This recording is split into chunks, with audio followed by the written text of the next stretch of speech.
Good morning students. आज हम उपभोक्तावाद की संस्कृति पाठ पढ़ेंगे। उपभोक्तावाद यानी इसका अर्थ है उपभोग। उपभोग का अर्थ है कंजम्पशन। उपभोग को प्रधानता देने वाले विचार, कंजम्पशन को प्रधानता देने वाले विचार, उसके बारे में हम आज जानकारी प्राप्त करेंगे इस पाठ से। और इस पाठ के दौरान आपको पोस्टर किस तरह बनाया जाता है वह भी दिखाई दिया है, चित्र में देखिएगा। इसके रचनाकार है श्यामाचरण दुबे का जन्म सन 1922 में मध्य प्रदेश के बुंदेलखंड क्षेत्र में हुआ है। उन्होंने नागपुर विश्वविद्यालय से मानव विज्ञान में पीएचडी की और वे भारत के अग्रणी समाज वैज्ञानिक रहे हैं। उनका देहांत सन 1996 में हुआ है। मानव और संस्कृति, परंपरा और इतिहास, बोध, संस्कृति तथा शिक्षा, समाज और भविष्य, भारतीय ग्राम, संक्रमण की पीड़ा, विकास का समाजशास्त्र, समय और संस्कृति, हिंदी में उनकी प्रमुख पुस्तकें हैं। प्रोफेसर दुबे ने विभिन्न विश्वविद्यालयों में अध्यापन किया तथा अनेक संस्थानों में प्रमुख पदों पर रहे हैं। जीवन, समाज और संस्कृति के ज्वलंत विषयों पर उनके विश्लेषण एवं स्थापनाएं उल्लेखनीय है। भारत की जनजातियों और ग्रामीण समुदायों पर केंद्रीय उनके लेखों ने बृहत समुदाय का ध्यान आकर्षित किया है। वे जटिल विचारों को तार्किक विश्लेषण के साथ सहज भाषा में प्रस्तुत करते हैं। प्रस्तावना प्रसंग: जिद करो, जागरूक ग्राहक बनो। एक जिद ग्राहक के रूप में अपने अधिकारों के लिए आवाज़ उठाने की, एक जिद गोल्ड हॉलमार्क मुहर लगा हुआ ही सोना खरीदने की, एक जिद प्रामाणिक सामान खरीदने की, एक जिद ग्राहक के रूप में राष्ट्रीय, राजकीय, जिला उपभोक्ता फोरम द्वारा अपनी शिकायतों पर न्यायोचित सुनवाई की मांग करने के सारे स्लोगन से नारे हैं। जागो ग्राहक जागो के लिए नारे हैं। तो इस तरह आप पोस्टर भी बना सकते हैं और नारे भी लिख सकते हैं। यहाँ पर 3 प्रश्न दिए गए हैं। इस विज्ञापन से हमें क्या संदेश मिलता है? विज्ञापन किस तरह तैयार किया जाता है? विज्ञापन यानी एडवर्टाइजमेंट।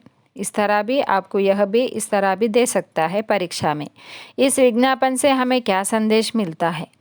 यह विज्ञापन से हमें यह संदेश मिलता है कि सामान खरीदने समय हमें सावधानी बरतनी चाहिए, उसकी गुणवत्ता की जांच भी कर लेनी चाहिए। उत्पादों की गुणवत्ता को हम किन चिन्हों द्वारा पहचान सकते हैं? उत्पादों की गुणवत्ता को हम ISI, हॉलमार्क आदि चिन्हों द्वारा पहचान कर सकते हैं। अपनी किसी एक पसंदीदा विज्ञापन के बारे में बताइए। ये हम आपको खुद बनाना है और अपने मनपसंद विज्ञापन आपको बनाना है। आपको इसके लिए 5 अंक के लिए परीक्षा में आपको प्रश्न आएगा। इस पाठ की भूमिका: उपभोक्तावाद की संस्कृति निबंध बाजार की गिरफ्त में आ रहे समाज की वास्तविकता को प्रस्तुत करता है। लेखक का मानना है कि हम विज्ञापन की चमक दमक के कारण वस्तुओं के पीछे भाग रहे हैं। हमारी निगाह गुणवत्ता पर नहीं है। संपन्न और अभिजन वर्ग द्वारा प्रदर्शनपूर्ण जीवन शैली अपनाई जा रही है, जिसे सामान्य जन भी ललचाई निगाहों से देखते हैं।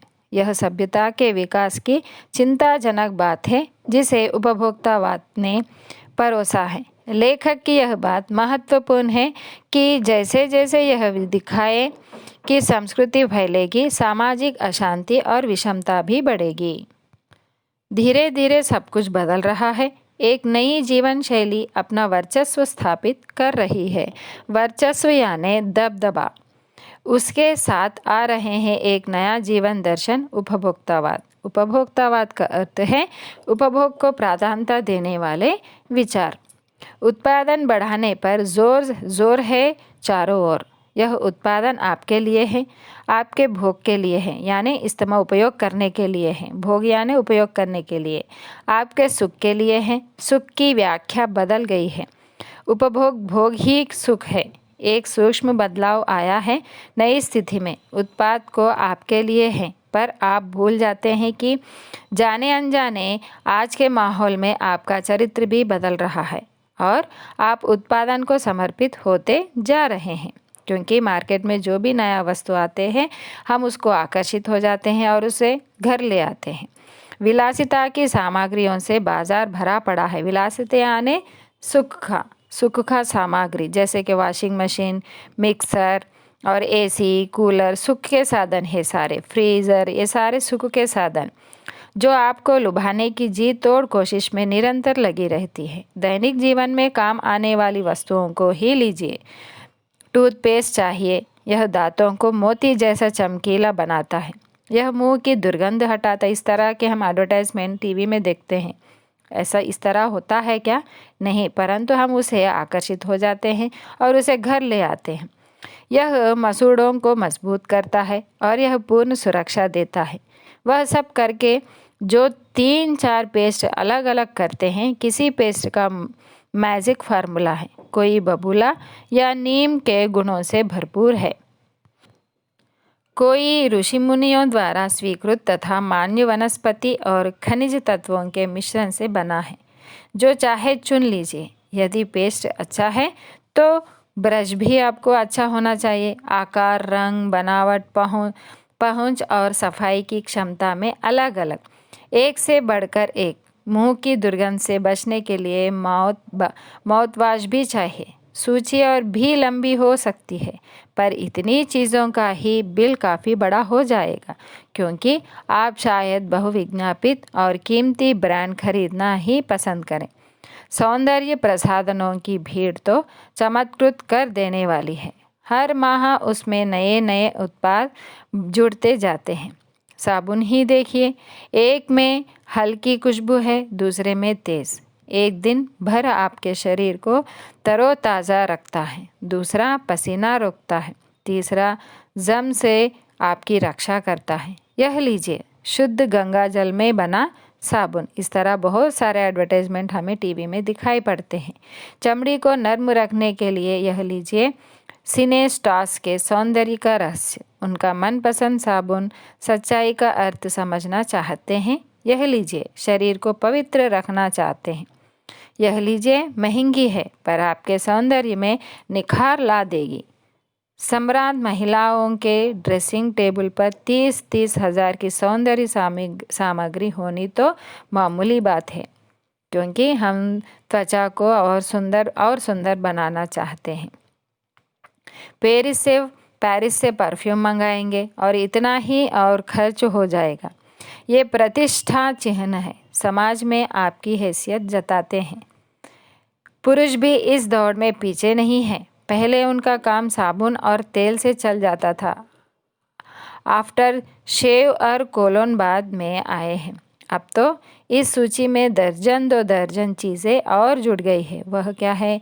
छोड़िए इस सामग्री को, हम वस्तु और परिधान की दुनिया में आए हैं। जगह जगह बुटीक खुल गए हैं। नए नए डिज़ाइन के परिधान बाजार में आ गए हैं। परिधान का अर्थ यह है पहनने के कपड़े। परिधान का अर्थ है पहनने के कपड़े। बुटीक यानी पहनने के कपड़े ही ज़्यादातर वहाँ पर होते हैं। जहाँ जहाँ बुटीक खुल गए हैं, नए नए डिज़ाइन के परिधान बाज़ार में आ गए हैं। ये ट्रेंडी और महंगे भी हैं। पिछले वर्ष के फैशन इस वर्ष शर्म की बात है। घड़ी पहले समय दिखाती थी, उससे यदि यही काम लेना है तो 400-500 में मिल जाएगी। हैसियत जताने के लिए हम महंगे कपड़े पहनते हैं, महंगे ऑर्नामेंट्स पहनते हैं। आप 50-60 हज़ार से लाख 1.5 लाख की घड़ी भी ले सकते हैं। संगीत की समझ हो या नहीं, कीमती म्यूज़िक सिस्टम ज़रूरी है। कोई बात नहीं यदि आप उसे ठीक तरह चला भी ना सकें, कंप्यूटर काम के लिए तो खरीदे ही जाते हैं। महज दिखावे के लिए हम बहुत कुछ खरीदते हैं। दिखावा करने वालों की संख्या तो भी कम नहीं है। खाने के लिए 5 सितारा होटल यानी 5 स्टार होटल में जाते हैं। वहाँ तो अब विवाह भी होने लगे हैं। बीमार पड़ने पर 5 सितारा अस्पतालों में आइए। सुख सुविधाओं और अच्छे इलाज के अतिरिक्त यह अनुभव काफ़ी समय तक चर्चा का विषय भी रहेगा। पढ़ाई के लिए 5 सितारा पब्लिक स्कूल और शीघ्र ही शायद कॉलेज और यूनिवर्सिटी भी बन जाए। भारत में तो यह स्थिति अभी नहीं आई, पर अमेरिका और यूरोप में कुछ देशों में आप मरने के पहले ही अपने अंतिम संस्कार और अनंत विश्राम का प्रबंध भी कर सकते हैं। एक कीमत पर आपकी कब्र के आसपास सदा हरी घास होगी, मनचाहे फूल होंगे, चाहे तो फुव्वारे होंगे और मंद ध्वनि में निरंतर संगीत भी। कल भारत में भी यह संभव हो सकता है। अमेरिका में आज जो हो रहा है कल वह भारत में भी हो सकता है। इसलिए जो जिंदा है तब भी वह सुख सुविधा चाहता है, मरने के बाद भी उसके समाधि को सुख सुविधा चाहिए। इस तरह मनुष्य सोच रहा है। प्रतिष्ठा के अनेक रूप होते हैं, चाहे वे हास्यास्पद ही क्यों ना हो। यह है कि एक छोटी सी झलक उपभोक्तावादी समाज की यह विशिष्ट जन का समाज है, पर सामान्य जन भी इसे ललचाई निगाहों से देखते हैं। उनकी दृष्टि में एक विज्ञापन की भाषा में यही है राइट चॉइस बेबी। अब विषय के गंभीर पक्ष की ओर आए। इस उपभोक्ता संस्कृति का विकास भारत में क्यों हो रहा है? सामंती संस्कृति के तत्व भारत में पहले भी रहे हैं। उपभोक्तावाद इस संस्कृति से जुड़ा रहा है। आज सामंत बदल गए हैं, सामंती संस्कृति का मुहावरा बदल गया है। हम सांस्कृतिक अस्मिता की बात कितनी ही करें, परंपराओं का अवमूल्यन हुआ है, आस्थाओं का क्षरण हुआ है।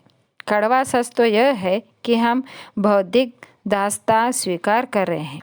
पश्चिम के सांस्कृतिक उपनिवेश बन रहे हैं। हमारी नई संस्कृति अनुकरण की संस्कृति है। हम आधुनिकता के झूठे प्रतिमान अपनाते जा रहे हैं। प्रतिष्ठा की अंधी प्रतिस्पर्धा में जो अपना है उसे खोकर छद्म आधुनिकता की गिरफ्त में आते जा रहे हैं। संस्कृति की नियंत्रक शक्तियों के क्षीण हो जाने के कारण हम दिग्भ्रमित हो रहे हैं। हमारा समाज ही अन्य निर्देशित होता जा रहा है। विज्ञापन और प्रसार के सूक्ष्म तंत्र हमारी मानसिकता बदल रहे हैं। उनमें सम्मोहन की शक्ति है, वशीकरण का भी। अंततः इस संस्कृति के फैलाव का परिणाम क्या होगा, यह गंभीर चिंता का विषय है। हमारे सीमित संसाधनों का घोर अपव्यय हो रहा है। जीवन की गुणवत्ता आलू के चिप्स से नहीं सुधरती, ना बहुविज्ञापित शीतल पेयों से, भले ही वे अंतर्राष्ट्रीय हो। पिज़्ज़ा और बर्गर कितने ही आधुनिक हो, है वे कूड़ा खाद्य।